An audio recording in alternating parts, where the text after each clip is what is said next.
Bismillahirrahmanirrahim. Assalamualaikum warahmatullahi wabarakatuh.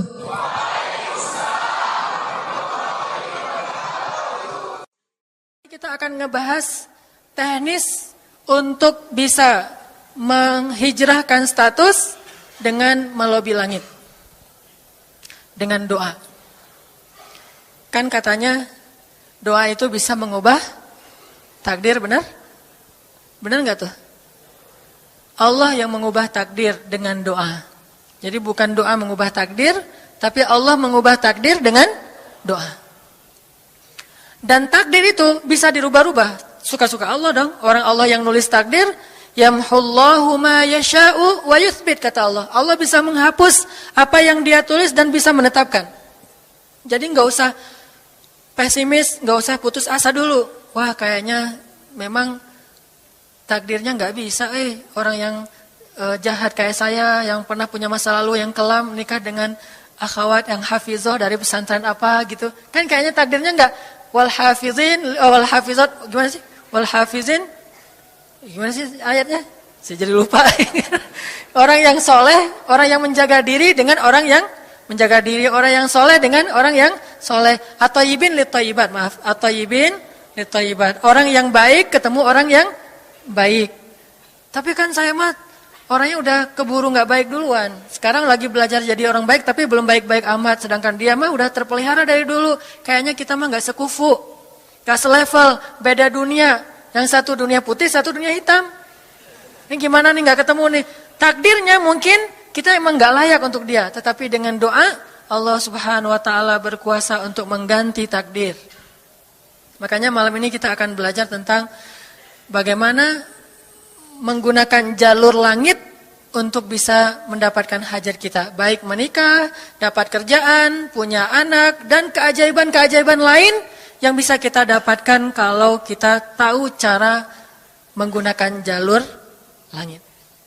Sebelum kita masuk materi itu, yuk kita tilawah bareng-bareng ayat yang standar lah tentang doa. Udah pada tahu kan? Silakan dibuka. Ayat apa? Surat Al-Baqarah ayat 186. Itu standar banget kalau bab doa. Surat Al-Baqarah ayat 186.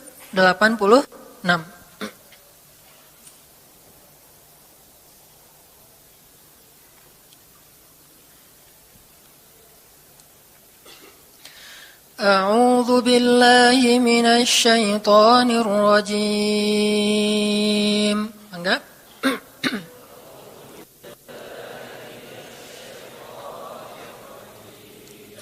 Bismillahirrahmanirrahim.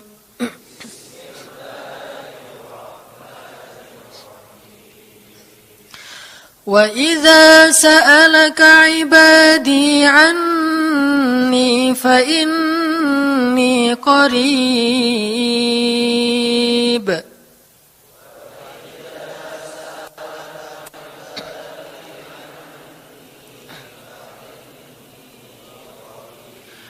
Ujibu da'watad da'i idza da'an.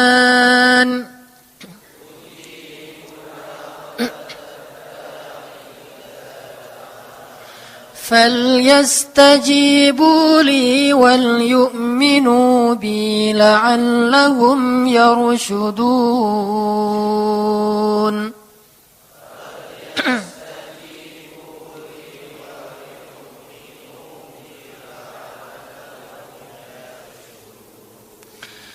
Dan apabila hamba-hambaku bertanya kepadamu tentang aku, maka jawablah bahwasanya aku dekat. Aku mengabulkan permohonan orang-orang yang berdoa kepadaku apabila dia memohon kepadaku. Maka hendaklah mereka memenuhi segala seruanku dan hendaklah mereka beriman kepadaku agar mereka selalu berada dalam kebenaran. Shadaqallahul azim.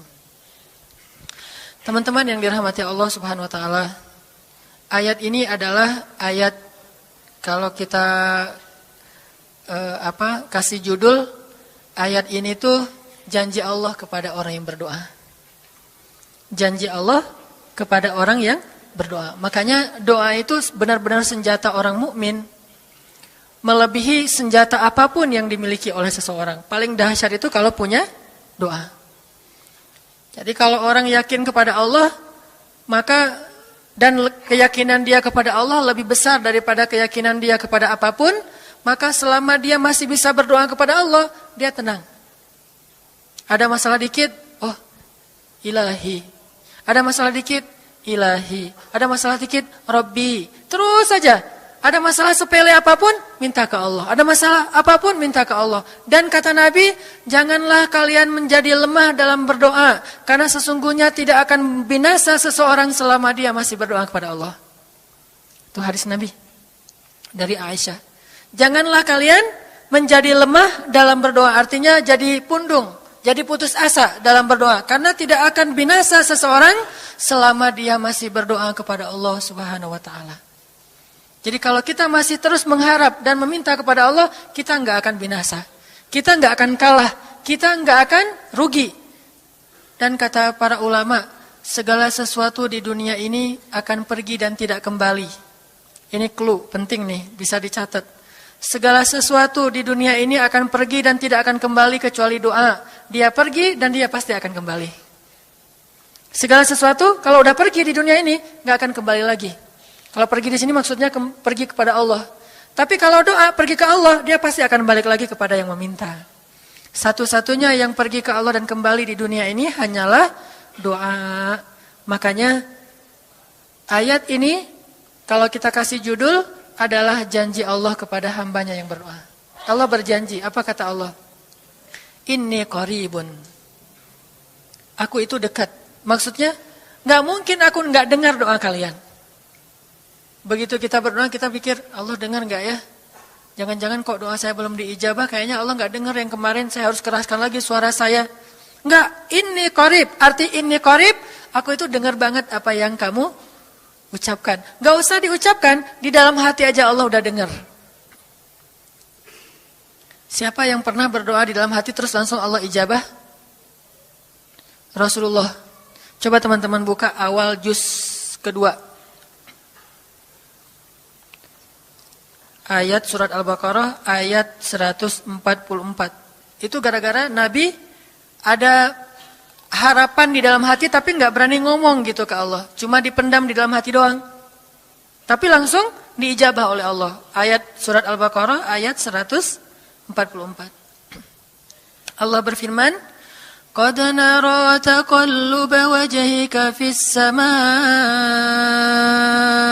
فَلَنُوَلِّيَنَّكَ قِبْلَةً تَرْضَاهَا فَوَلِّ وَجْهَكَ شَطْرَ الْمَسْجِدِ الْحَرَامِ وَحَيْثُ مَا كُنْتُمْ فَوَلُّوا وُجُوهَكُمْ شَطْرَهُ وَإِنَّ الَّذِينَ أُوتُوا الْكِتَابَ لَيَعْلَمُونَ أَنَّهُ الْحَقُّ مِنْ رَبِّهِمْ وَمَا اللَّهُ بِغَافِلٍ عَمَّا يَعْمَلُونَ.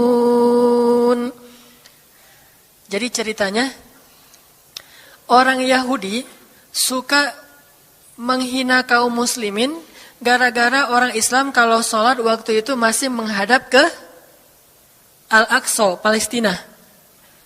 Jadi kata orang Yahudi itu, lihat orang Islam mah fake. Suka niru. Kita sholat menghadap Al-Aqsa, mereka sholat menghadap Al-Aqsa. Berarti agama mereka itu adalah agama yang meniru agama kita. Nggak original. Sering diperolok-olok. Setiap kaum muslimin sholat dihina sama mereka. Akhirnya Nabi ngerasa sedih. Wah, gimana ya caranya? Sehingga setiap sore Nabi berdiri di suatu bukit, kemudian lihat ke langit. Cuman nggak ngomong, gini aja ke langit. Membatin, bayangin. Pernah nggak teman-teman membatin ke Allah? Ini yang harus kita coba lakukan. Belajar membatin kepada Allah. Itu romantis banget. Jadi duduk sendiri. Allah, ngomong gitu dalam hati.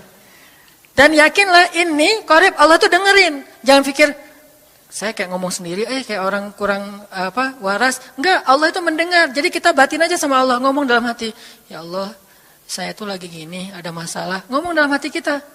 Please Allah, please gitu ya. Nah, itu kalau kita membatin, inni qaribun wa asirru qaulakum aw ijharu bih innahu alimun bidzatis sudur. Jadi Nabi nggak enak mau ngomong, ya Allah tolong dong pindahin kiblat dari Masjidil Aqsa ke Masjidil Haram. Soalnya daripada dikata-katain melulu sama orang Yahudi, mau ngomong kayak gitu tuh nggak enak sama Allah. Malu Rasul ke Allah. Masa kiblat aja minta dipindahin. Akhirnya Nabi cuma ngelihat ke langit aja tiap hari. Udah selesai, pulang. Besok lihat lagi ke langit. Turunlah ayat ini. Sesungguhnya kami telah melihat bagaimana kamu selalu menengadahkan wajahmu ke langit. Maka kami palingkan kiblat ke arah yang kamu sukai. Coba lihat. Turun wahyu untuk merespon doa Nabi yang bahkan belum diverbalkan.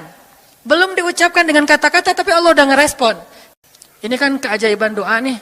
Cuman kita seringnya ngerasa udah minta berkali-kali kok nggak dikasih-kasih. Kita belajar sekarang.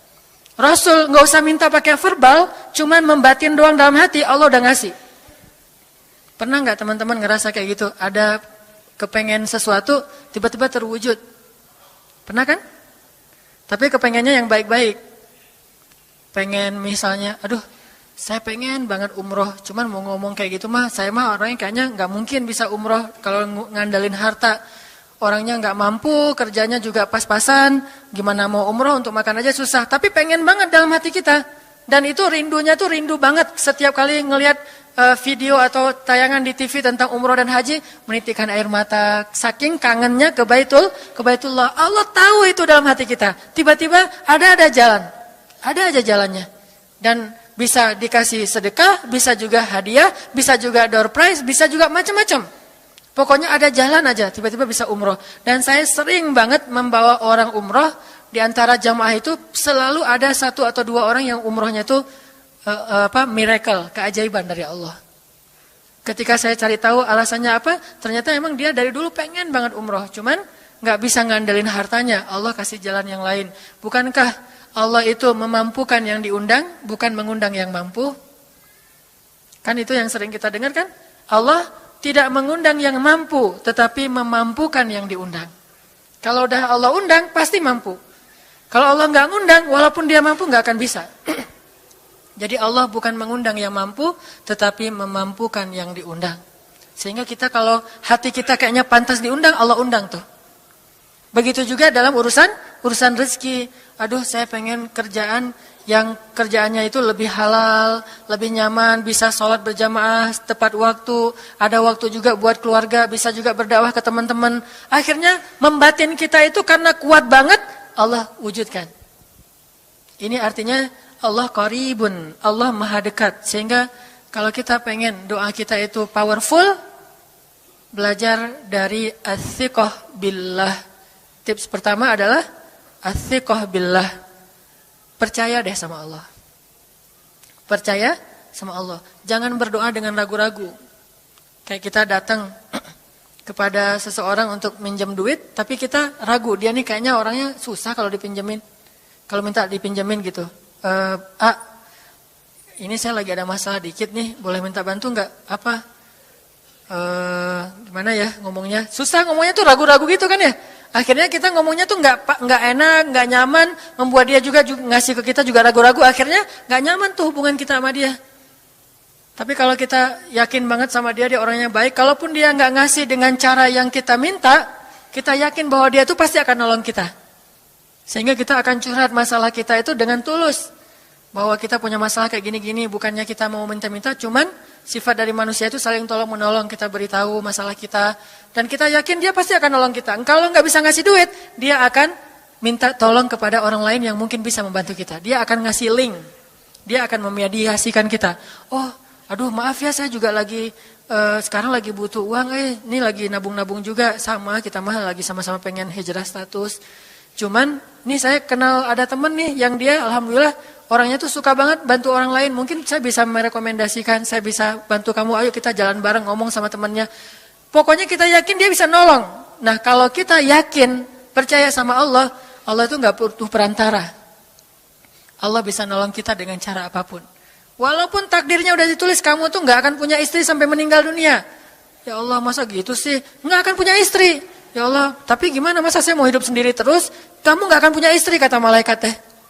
Ini orang doanya katakan malaikat dengerin doa kita ya. Kalau di hati malaikat nggak tahu, tapi kalau di lisan kita doa, ya Allah, beri saya seorang suami yang benar-benar bisa mendidik agama saya. Kata malaikat, Neng, ganti doa yang lain aja tuh Neng.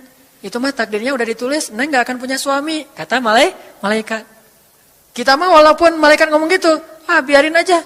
Ya Allah, Engkau Maha Rahman, Maha Wadud, Engkau bisa mengubah takdir. Kata malaikat, ya juga sih. Cuman takdirnya udah ditulis Neng. Ya Allah, terus aja tiba-tiba tok, Assalamualaikum, Waalaikumsalam. Ayahnya nemuin, ternyata pas kita nguping dari kamar, wah itulah calon pangeran kita yang datang untuk melamar kita, calon raja, calon imam. Malaikat heran-heran, wah subhanallah nih, si Enang ini gak putus asa dalam meminta. Kita juga gitu, doa aja terus. Walaupun takdirnya sudah ditulis, karena Allah bisa mengubah takdir lewat doa dan harapan. Masih ingat cerita seorang ibu di zaman Nabi Musa dulu? Yang datang kepada Nabi Musa bilang, ya Nabi Allah, ya Kalim Allah, saya gak punya anak, udah tua kayak gini, bisa gak ya? Saya minta tolong Nabi Musa doa kepada Allah supaya saya punya anak. Kata Nabi Musa, bisa aja sih, gak apa-apa ibu. Ya udah saya doain, ya Allah, ini ada ibu minta anak. Kata Allah, ya Musa bilang ke dia gak akan punya anak, itu sudah takdirnya. Kata Nabi Musa, ibu maaf, udah ada jawaban nih dari Allah. Gimana ya Nabi Musa? Allah bilang takdir ibu gak akan punya anak. Oh gitu ya, ya udah deh pulang. Sampai di rumah, ya Rahim, ya Rahim. Doa aja terus. Besok datang lagi. Karena dia pengen tahu kabar dari langit. Nabi Musa itu bisa bicara ke langit.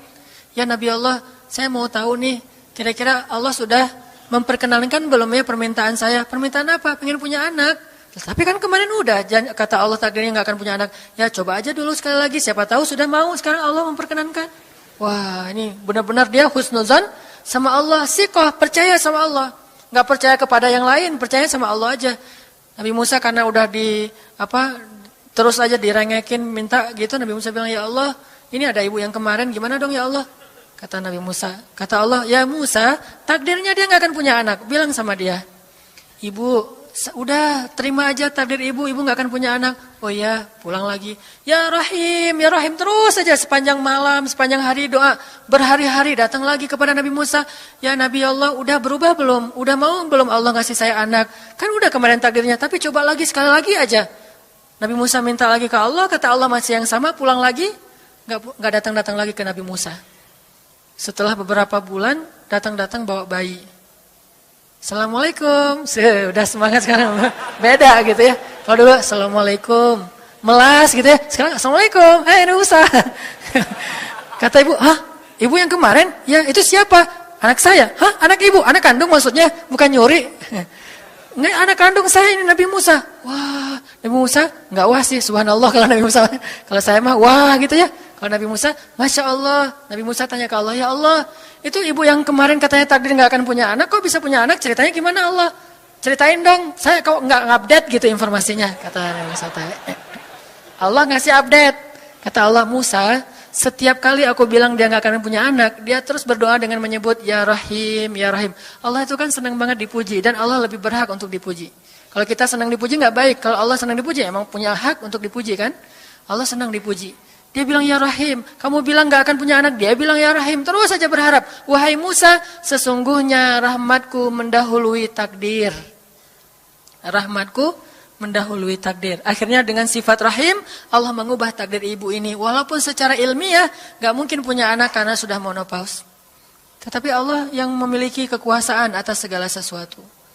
Nah, tips pertama adalah kalau kita pengen doanya powerful, melahirkan mukjizat dan keajaiban, adalah ats-tsiqah billah, harus percaya sama Allah. Pertama, percaya bahwa Allah Subhanahu wa taala itu maha kuasa mengubah apapun yang Dia kehendaki. Apa yang Allah ingin, masya Allah kan pasti terjadi. Wa man lam yasha lam yakun. Kalau Allah enggak pengen, enggak akan terjadi. Jangan suuzon sama Allah terus bilang, nggak enak banyak minta, amal saya sedikit, mending saya beramal aja nggak usah banyak minta. Jangan memperlakukan Allah seperti kita memperlakukan makhluk. Orang kalau kita banyak minta, dia akan kesulitan. Lama-lama dia akan merasa terganggu. Tapi Allah kalau nggak diminta, dia marah. Manusia kalau kita minta banyak-banyak, dia marah. Allah kalau kita nggak minta, dia malah marah. Masya Allah ya, luar biasa. Allah tuh senang banget kalau hambanya meminta. Sehingga di antara hamba yang paling Allah cintai, di antara hamba-hambanya, hamba yang paling banyak menengadahkan wajah dan telapak tangannya. Ilahi, ilahi. Minta sama Allah, Allah tuh suka banget diminta. Orang yang suka meminta itu bahasa Arabnya awwahun. Inna Ibrahim la'awwahun halim. Ibrahim itu hamba yang awwahun halimun. Awwah, halim. Halim itu artinya menahan amarah. Awwah, da'a. Da'a artinya banyak berdoa.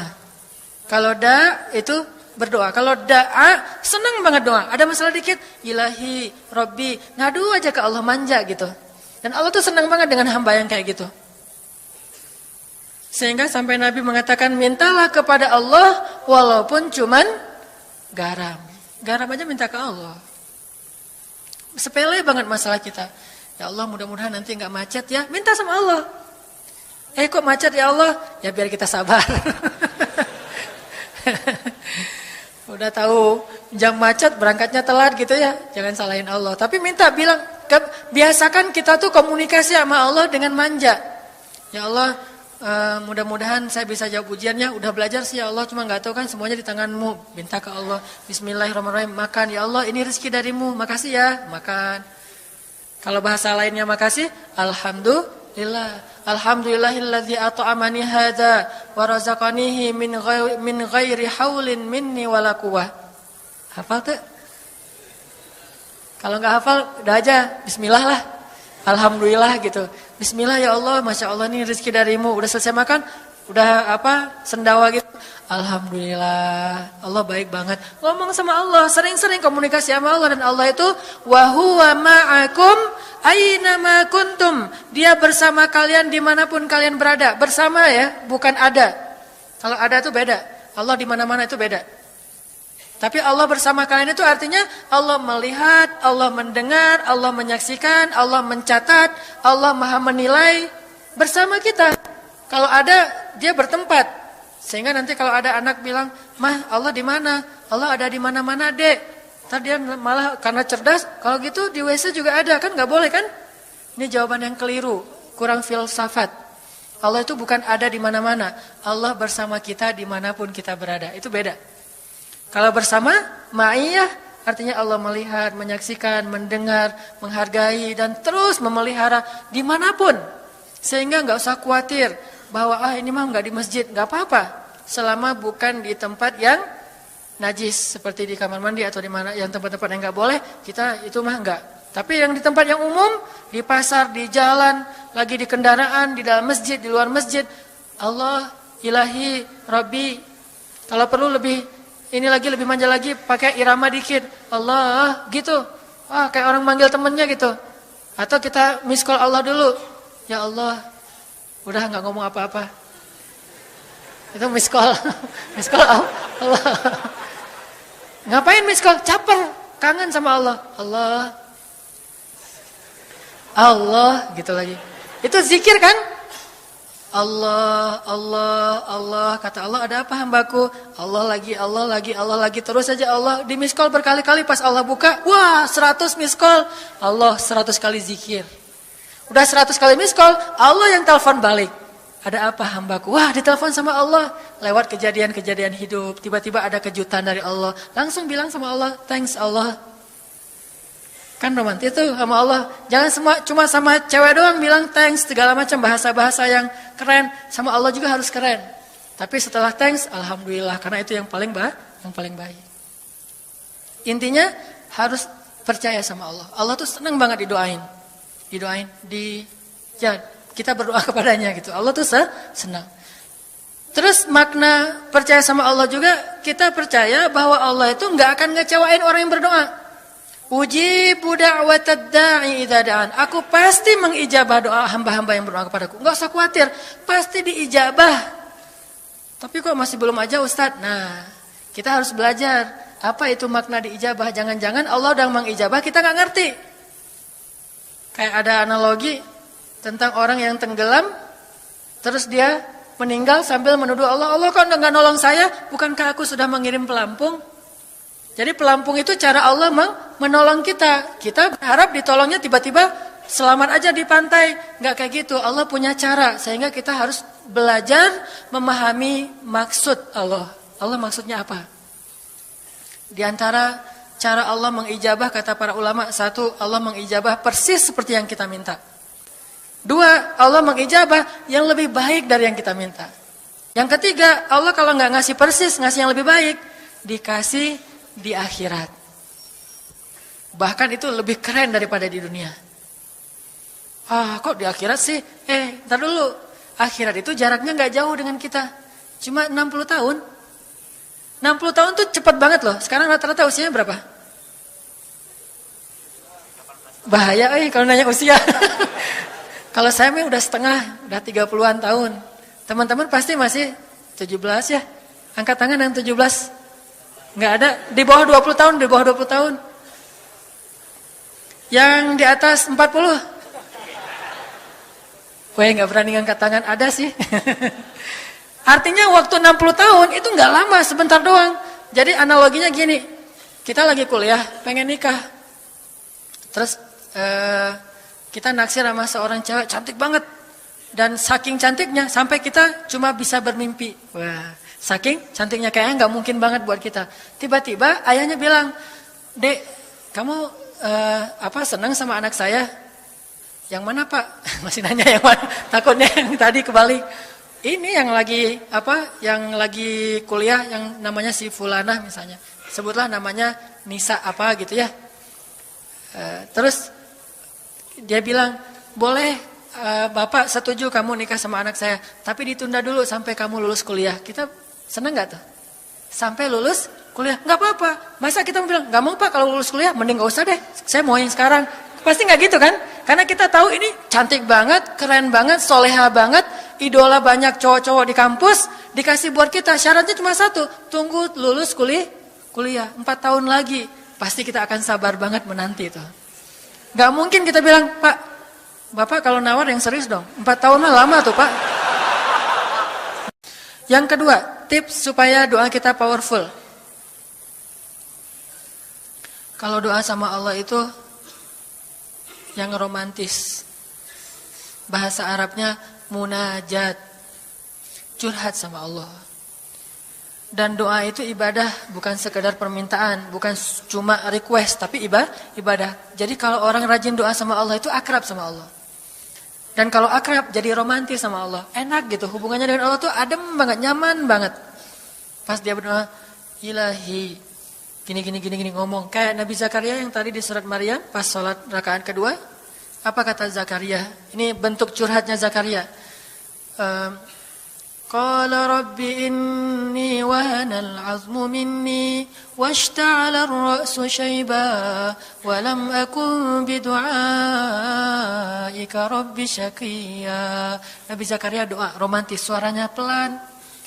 Wadhkur fil dzikru rahmati rabbika 'abdahu Zakaria idz nada rabbahu nidaan khafiyya. Nidaan khafiyya. Zakaria tuh kalau doa tuh lirih banget suaranya. Lembut banget. Jadi duduk sendiri, "Ilahi ya Allah."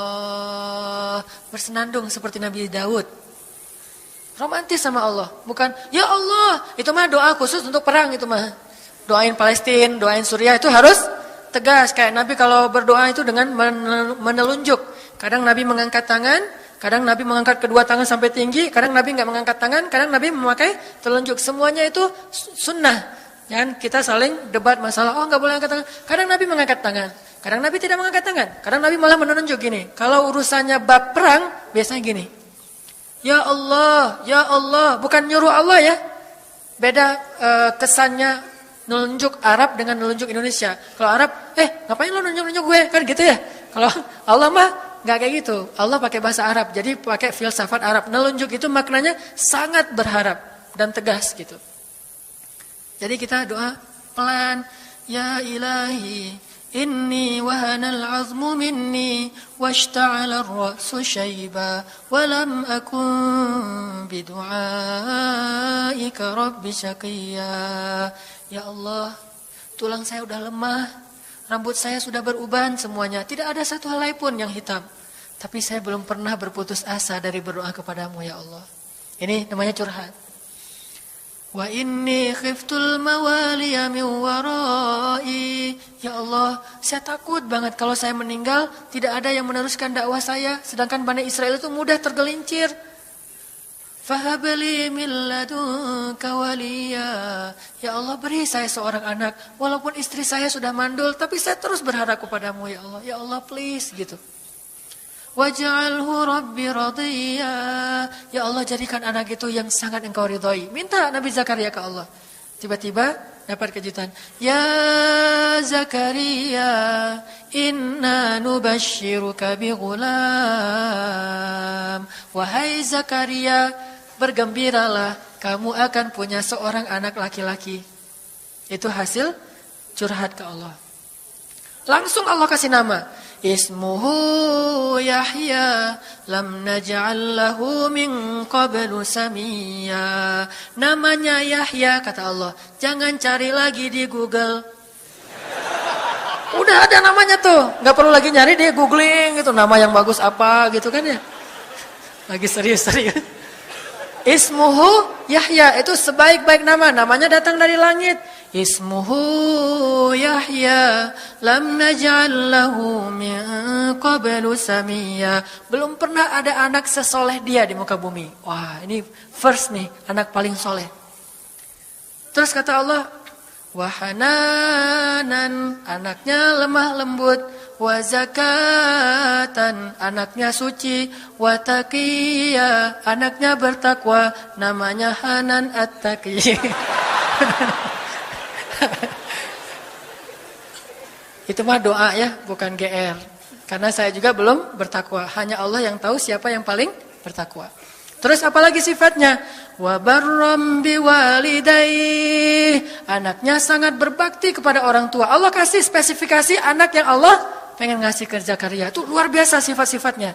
Wa barran biwalidayhi, enggak pernah nyakitin orang tua. Walam yakun jabbaran 'asiyya, enggak pernah berlaku kasar, tidak pernah bermaksiat, enggak pernah berdosa tuh Yahya. Wassalam, Allah menjaga dia. Wassalamun alaihi yauma wulida, Allah jaga dia ketika dia lahir. Wa yauma yamutu, ketika dia wafat. Wa yauma yub'atsu hayya, ketika dia dibangkitkan. Wah, ini dijamin dunia akhirat sama Allah. Hasil munajat. Allah kasih kejutan yang paling istimewa. Makanya bermunajatlah kepada Allah. Ya Allah, titikan air mata, ngomong sama Allah masalahnya apa. Ya Allah, saya pengen nikah banget. Bukan apa-apa ya Allah, saya pengen punya keturunan yang soleh-solehah. Saya pengen sholat berjamaah waktu tahajud. Saya pengen diimami oleh seorang imam yang baik bacaannya, yang soleh. Saya pengen mendidik anak saya berdua dengan pasangan saya. Saya pengen, yang baik-baik sebutin, pengennya kita, hajar kita itu apa. Cuman ya Allah, saya kurang modal, ngomong Allah udah gitu. Gak apa-apa pakai gaya-gaya kita sendiri. Gaya Sunda, gaya apa, bebas lah. Ya Allah, kurang modal banget. Gimana nih ya Allah? Tapi kan engkau maha kaya ya Allah. Gue bilang gitu. Dan Allah akan mengatakan, lihat hambaku memujiku. Kan kayak kita bilang, Alhamdulillahi Rabbil Alamin. Allah bilang, hambaku memujiku. Ar-Rahmanir-Rahim, hambaku mengagungkanku. Maliki Yaumiddin, hambaku gimana sih hadisnya tuh? Kan gitu kan ya. Allah merespon setiap ucapan hambanya. Jadi kita bilang, tapi kan engkau maha kaya ya Allah. Oh iya benar.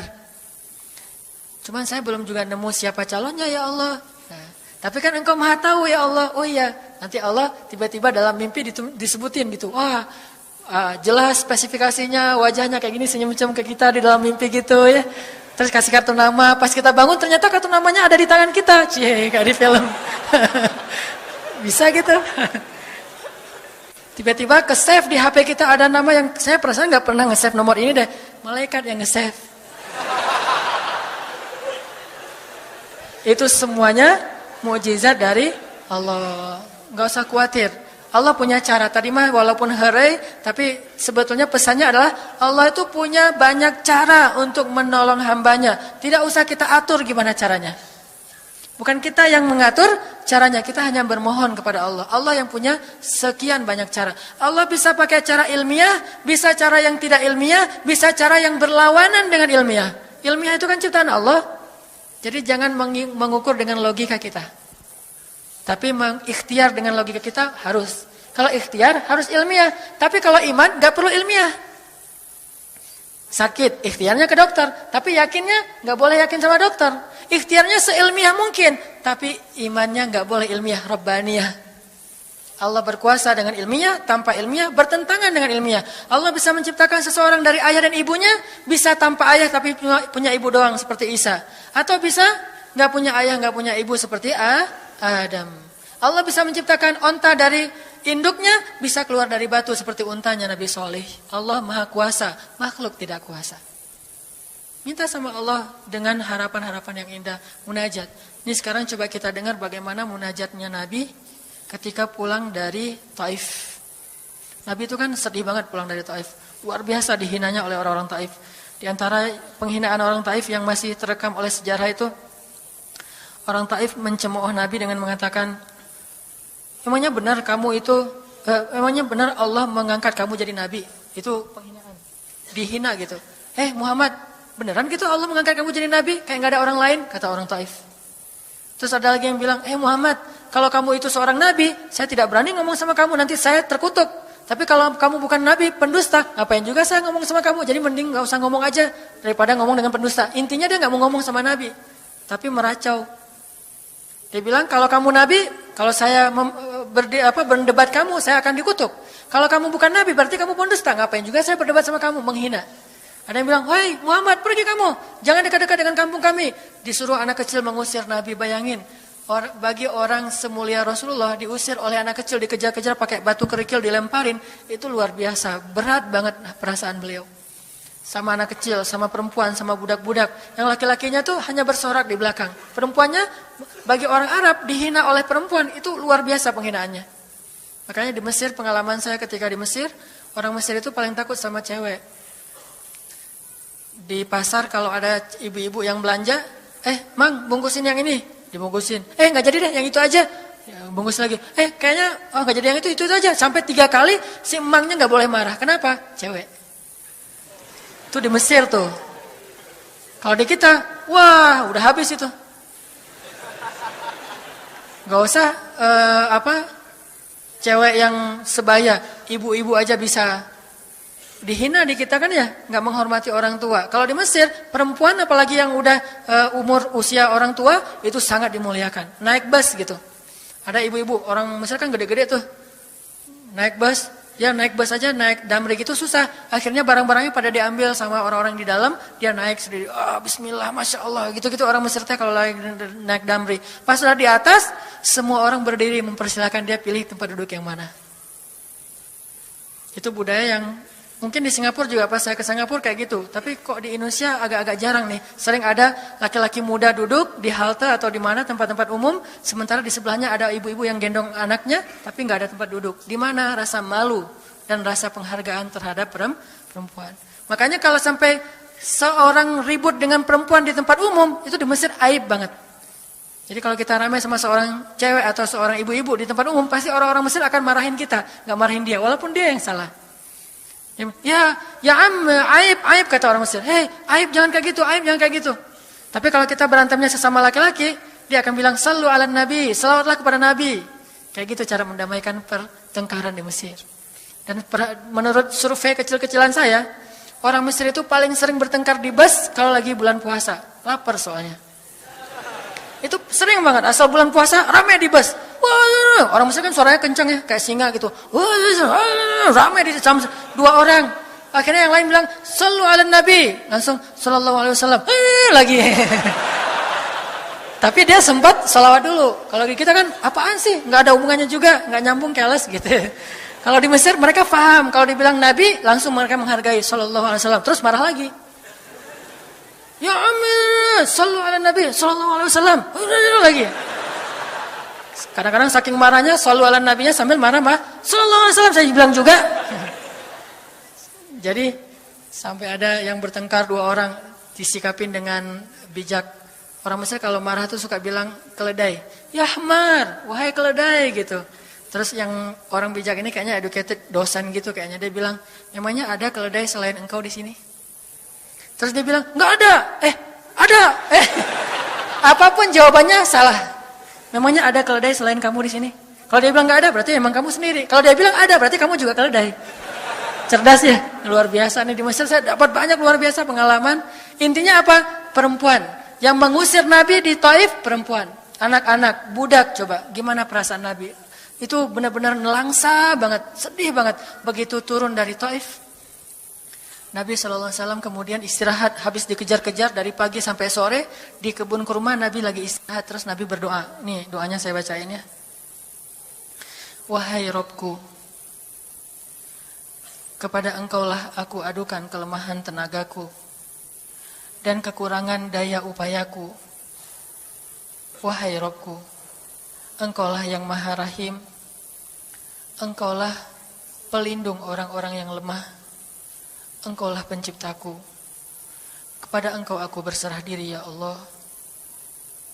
Kepada musuh, kepada siapa engkau akan menyerahkanku ya Allah? Kepada musuh yang akan mencelakaiku, atau kepada keluarga yang akan membantu urusanku. Tapi apapun itu, tidak ada keberatan bagiku, asal engkau tidak marah kepadaku. Mau diserahin ke musuh, gak apa-apa ya Allah. Mau diserahin kepada keluarga juga nggak apa-apa. Yang penting kau nggak marah ya Allah. Ini bahasa Nabi. Terus Nabi bilang, sedangkan kasih sayangmu maha luas bagiku. Aku berlindung dengan cahaya wajahmu yang mulia, yang menyinari langit dan menerangi segala yang gelap. Dan atasnya lah teratur segala urusan dunia dan akhirat. Dari engkau menimpakan atas diriku kemarahanmu. Aku berlindung dari kemarahanmu ya Allah. Dari juga azab-azabmu, kepada engkaulah aku adukan perihalku, sehingga engkau ridho, tiada daya dan upaya, melainkan dengan kekuasaanmu ya Allah. Tapi ini kalau kita baca dengan versi Arabnya, lebih romantis lagi. Versi terjemah memang agak kaku. Kalau kita tahu bahasa Arabnya, ya Allah, tidak masalah aku diperlakukan kayak gini. Tidak masalah aku diusir, aku dihina, aku disakiti, aku dilempari, aku dikejar-kejar. Yang penting engkau tidak marah kepadaku. Coba, gimana Nabi itu cinta sama Allah.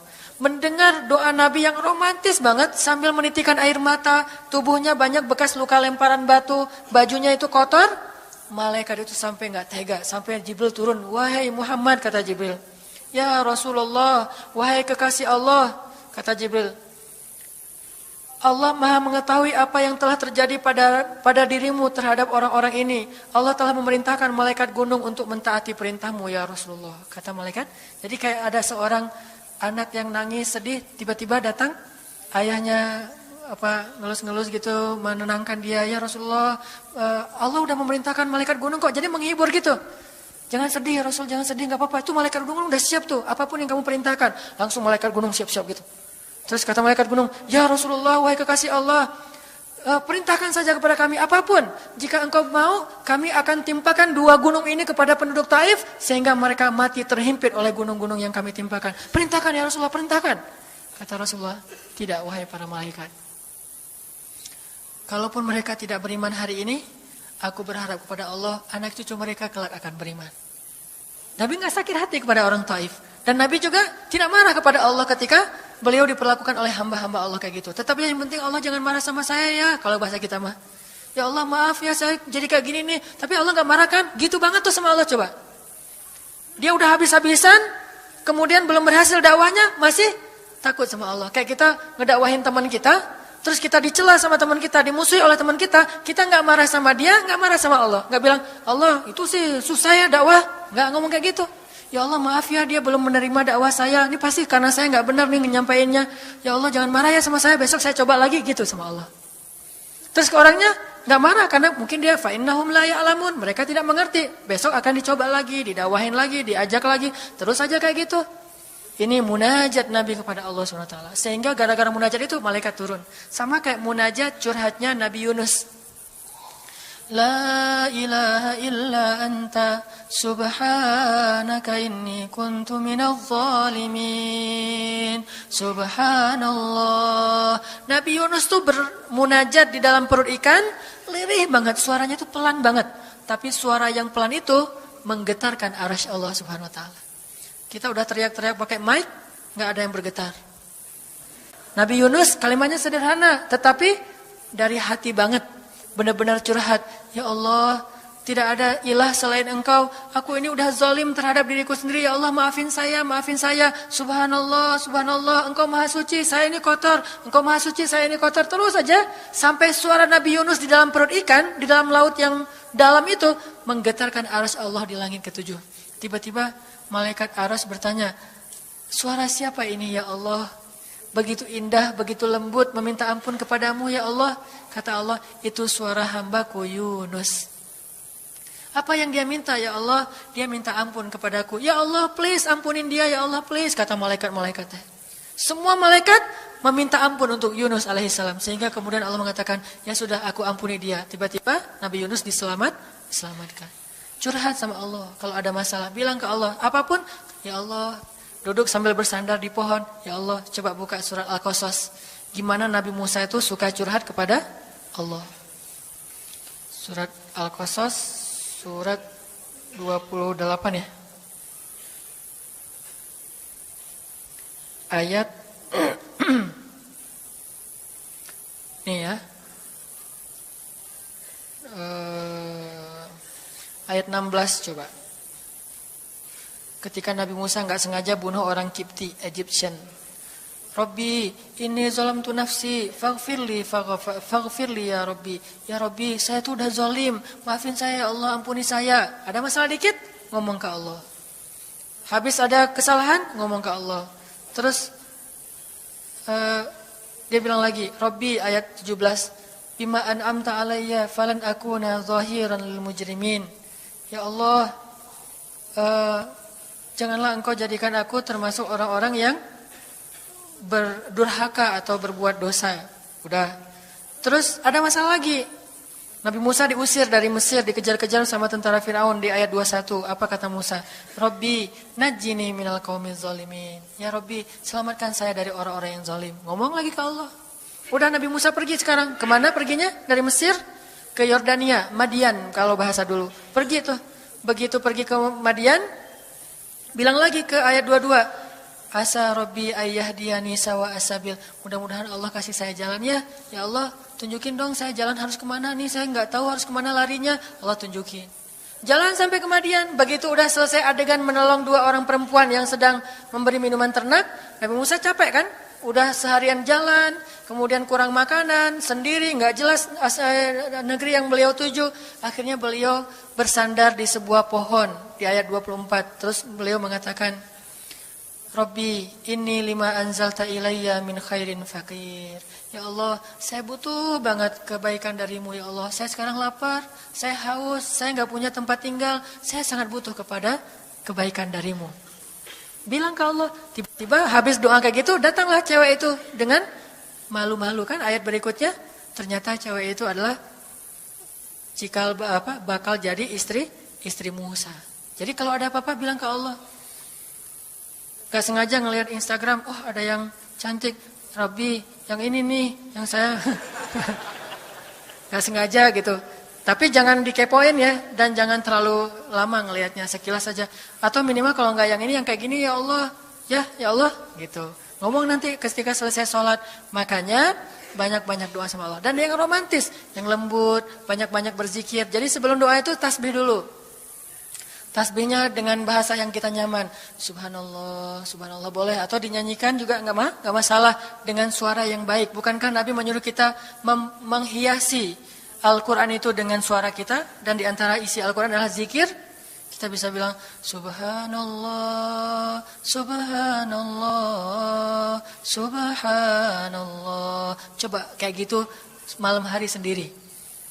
Pasti orang yang lewat dekat rumah kita bakalan lari gitu ya, dikirain ada soal. Malam hari zikir di kos-kosan gitu, pada teman-teman pada kabur semuanya. Dikirain ada yang gentayangan. Subhanallah, subhanallah, subhanallah. Jadi kalau teman-teman bersiul, bersiullah dengan zikrullah.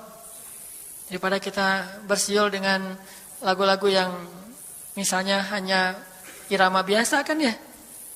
Saya udah gak hafal ya lagu-lagu terbaru. Yang dulu-dulu mah yang saya tahu paling kau hancurkan hatiku, hancurkan. Nah gitu aja bersiulnya di mobil, kau hancurkan hatiku. Mending kita subhanallah, subhanallah, subhanallah, subhanallah, subhanallah, subhanallah. Biasain aja bersiul dengan nama Allah. Itu namanya miskolin Allah. Sehingga nanti Allah akan melihat, wah ada hambaku nih menyebut-nyebut nama aku kan di miskol tuh, caper dulu. Udah gitu baru ya Allah, baru minta sama Allah. Jadi, kalau kita mau munajat, mau romantis, mau curhat sama Allah, sebut nama Allah, agungkan kebesaran Allah, berselawat kepada kekasih Allah, yaitu Rasulullah Sallallahu Alaihi Sayyidina Muhammad. Mau pakai Sayyidina mangga, enggak pakai Sayyidina mangga. Yang penting jangan ribut bab Sayyidinanya. Mau doa aja, enggak ada tuh Sayyidina, rame kan? Enggak berdoa ada, jadi debat kan ya? Komen, udah aja enggak masalah. Mau pakai Sayyidina mangga, enggak pakai Sayyidina juga, enggak masalah. Tergantung mazhab. Ada yang nyaman harus pakai Sayyidina karena saya cinta sama Rasulullah. Ada yang nyaman saya justru karena cinta sama Rasulullah, gak mau nambah-nambah kayak gimana Nabi mengucapkan aja. Mangga. Yang penting salawat. Allahumma sholli ala Muhammad. Allahumma sholli ala Sayyidina Muhammad. Baru minta, ya Allah saya lagi ada masalah. Gini nih ya Allah. Sebutin, curhat sama Allah. Dengan demikian doa kita akan diijabah insya Allah. Tapi ini baru berapa nih? Baru 2 ya. Ada beberapa tips untuk doa yang powerful. Insya Allah ini akan kita lanjutkan pada pertemuan yang akan datang. Gak usah terburu-buru, yang penting bisa diamalkan.